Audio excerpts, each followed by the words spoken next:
Hey guys, welcome back to my YouTube page. Today I'm going to talk about a subject that probably has affected everybody that will watch this, that either has or will do at some point. And that is the subject of relationships and love. If there is any noise in the background during this video, I do apologise. Hopefully it should be a little bit quieter today. So yeah, relationships.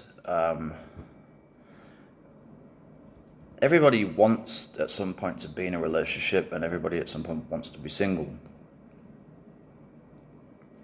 I've certainly throughout through my early adulthood, I've only really had two real relationships in my life so far. Not that that's a bad thing necessarily, but I've had two relationships. One of them was, like all relationships, things can be very good at the start. Things can be you can be full of optimism and hope for the future, and you're sort of caught up in the emotional entanglement of the newness of something. I think you've got to be careful with that sometimes. But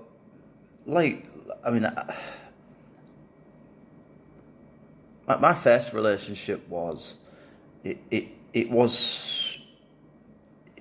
felt like it was going somewhere, but it didn't go anywhere eventually, and I think there was a lot of warning signs along the way. A lot of warning signs that I should have took notice of a lot quicker, but I didn't. Now, I'm not coming on here to slag. I'm not here to slag my ex-partner off, because I still technically really consider her as a friend. So I'm not doing that. I'm not trying to say, oh, everything was this, that, and I'm not going to talk about in detail my personal life, really, because it's got nothing to do with anybody else. But in regards to the specific details of things, obviously. But I just want to talk a bit about my experiences with relationships so far. I mean, I can't talk too much because I've only really had two main relationships, so I'm certainly no expert. Well, my first relationship was great in many regards, and I'm still happy that I had it in some ways, but I'm also happy that it came to an end as well, because it became very toxic, very sour, and part of that was my own doing. So I'm not a hypocrite. I'm not full of my own. I'm not up my own ass. I'm not full of my own ego or anything, because I'm more than happy to admit that when I've played my own part in the failure of relationship, or even friendships, or even family issues and drama and so forth. But the relationship I'm in now is that's probably pretty happy in it. It's not perfect, but whose relationship is. It's obviously quite difficult when you decide to date somebody from a different culture, because of course you have to then consider the language aspect, the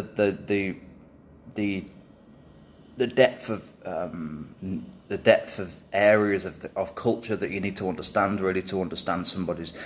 Yes, it's one thing to be able to speak the same language, but to be able to fully really have a real relationship with somebody that's not of your own nationality, it can be difficult, because there's elements of humour, there's elements of just interests and aspects of your own culture and their culture that might clash sometimes, or things just don't translate well. There's going to be differences. There's going to be things that you don't see eye to eye with, and that in some ways that's healthy. But I think it's important to have at least, I would say at least 60 to 70%, I think, and maybe 70%, something like that, where there does need to be some common ground. Maybe 60%, I'd say. It's not healthy to have too much in common, but it's also obviously not healthy to have too many differences. because if there's obviously there needs to be some foundations to secure you down, as it were. That's two things, the things that are keeping you together. Because ultimately, you get in a relationship with somebody because there's something that you want from it, or maybe you need, you feel like you need from the relationship.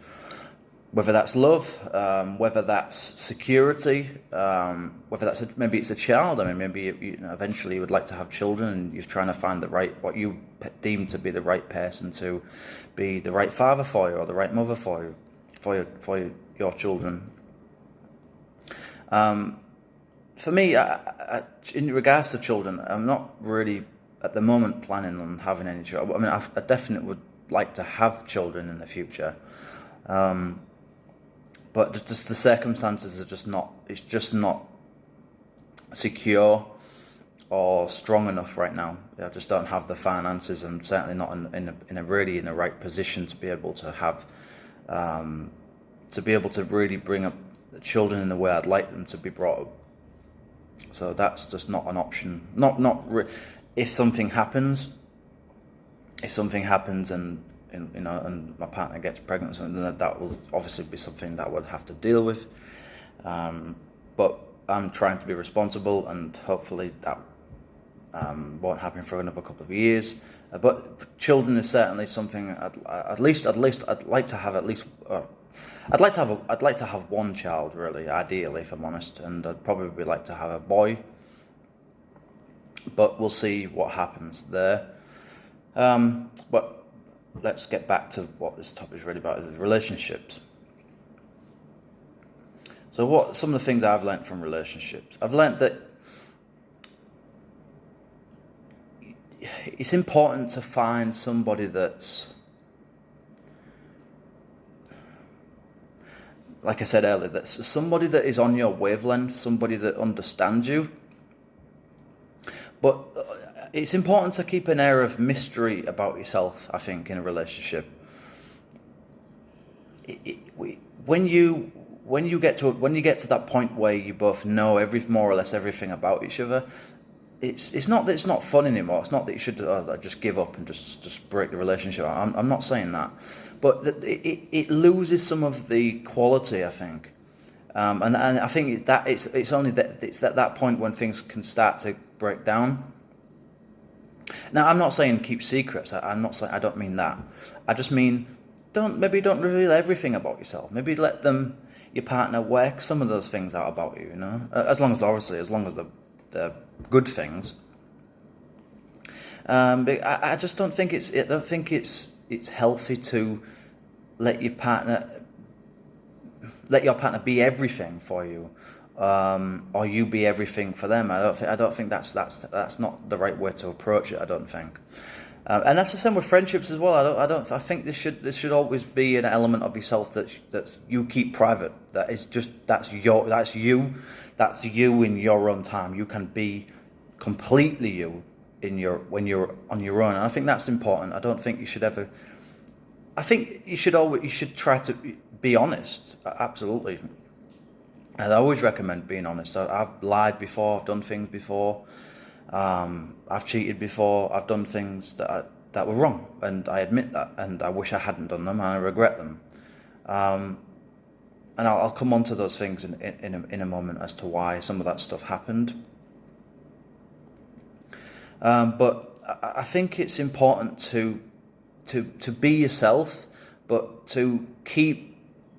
And I think part of what I'm saying is part of being yourself is allowing you to have time to yourself. One of the things I learned over the last year, and it's quite an obvious thing really, is to make sure that you have time alone for yourself. Because if you spend too much time with somebody, it stops, like everything, it stops being quality, it stops having the same meaning after a while, and it loses its quality. Like a bit like a new computer or a new telephone. When you buy it, you're all excited. It's amazing, so many different things you can do, and then you sort of, after a while, it becomes monotonous, becomes mundane because you've got used to it. Perhaps you haven't really tested everything out. So, sort of relationships can be a bit like in a way, a bit like a new, well, at the start anyway, a bit like a new gadget, something new. It's obviously something new that you've bought. And if you would like to keep it, you've got to take care of it. You've got to make sure that it's clean. It's clean from drama, and it's clean from things that can infect it and damage it over time. And obviously, some of those things are just basic, obvious things like trust and honesty. Excuse me. Showing your partner that you love them, even when you don't want to. Sometimes, maybe you've had an argument, you've had a bad day, you've had a bad week or something. Make sure that you show your partner that you care about him or her, because that's important. Sometimes people feel, especially when they're having a hard time, maybe they're going through a bad period in their life, they might feel that they're not wanted, or they don't feel that they're getting enough attention. And obviously attention is a strange thing, and sometimes that can border on narcissism and things like this, and we're getting to the realms of paranoia and accusations, and sort of pointing the finger because you haven't done this or you haven't said this for a day or two. Excuse me, I have a bit of a cold. So yeah, it's very important to show your partner that you genuinely care. Sometimes you might think that these things don't matter, but there will become a point where all of the things that you do and say, they will come to fruition, and they will matter, and maybe it's when you will be on holiday somewhere or something, and you suddenly feel that everything you're doing makes sense and it's worthwhile. But that comes after perseverance. That comes after trial and error, really, and that's the sort of the golden ticket of having bad relationships, I guess, is of having bad experiences. Is you can go forward, hopefully, and not bring those to the next one, given that you've had some pretty rough times maybe before, and you don't want to repeat them. I think I'm going to make this into a part 2. Yeah. So so I'll see you in the next video. I'm trying to make these videos a little bit shorter. So I'll carry on to the 15-minute mark, and then I'll cut it off, and then I'll go on to part 2. Relationships are useful when they are not toxic, when they're not dysfunctional. Having come from a pretty dysfunctional background in many ways, not as bad as some other people have experienced, obviously, but it was pretty rough in some ways. Though some of those bad childhood experiences have come through to adulthood, and they have affected my relationships in some ways, even now. And obviously, as you will be aware if you've watched, I think one of the very first videos I made was about depression, which I'm going to make another one about maybe later on in the week or next week. That's something else that can have a role on how successful or how much of a failure relationship will be over time. So relationships can be incredibly powerful, incredibly motivating if you're with maybe what you feel is the right person at the time. But sometimes there is a point where your intuition, your gut instinct is telling you that it's time to move on. It's time to change things up. It's not working. You're getting up. There's no love. There's no spark in the relationship. And maybe you just need to try harder, perhaps, or maybe it's just the fact that it's just time to go. Maybe it's just not working out anymore. And things do change. I mean, some relationships work for a long time and some don't, and part of that is your determination to want them to work. But I think there is an element of you. I think deep down you sort of know whether something's going to pan out or not to a certain degree.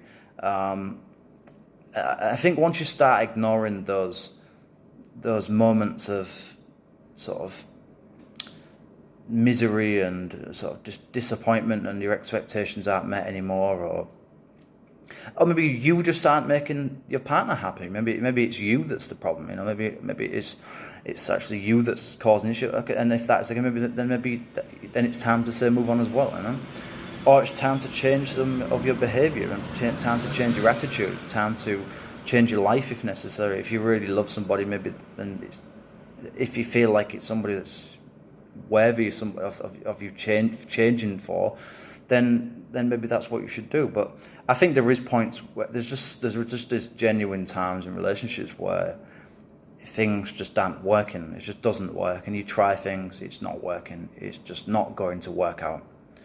And I think it's that point you just got to say, okay, fine, it's just not working, and it's time to just walk away.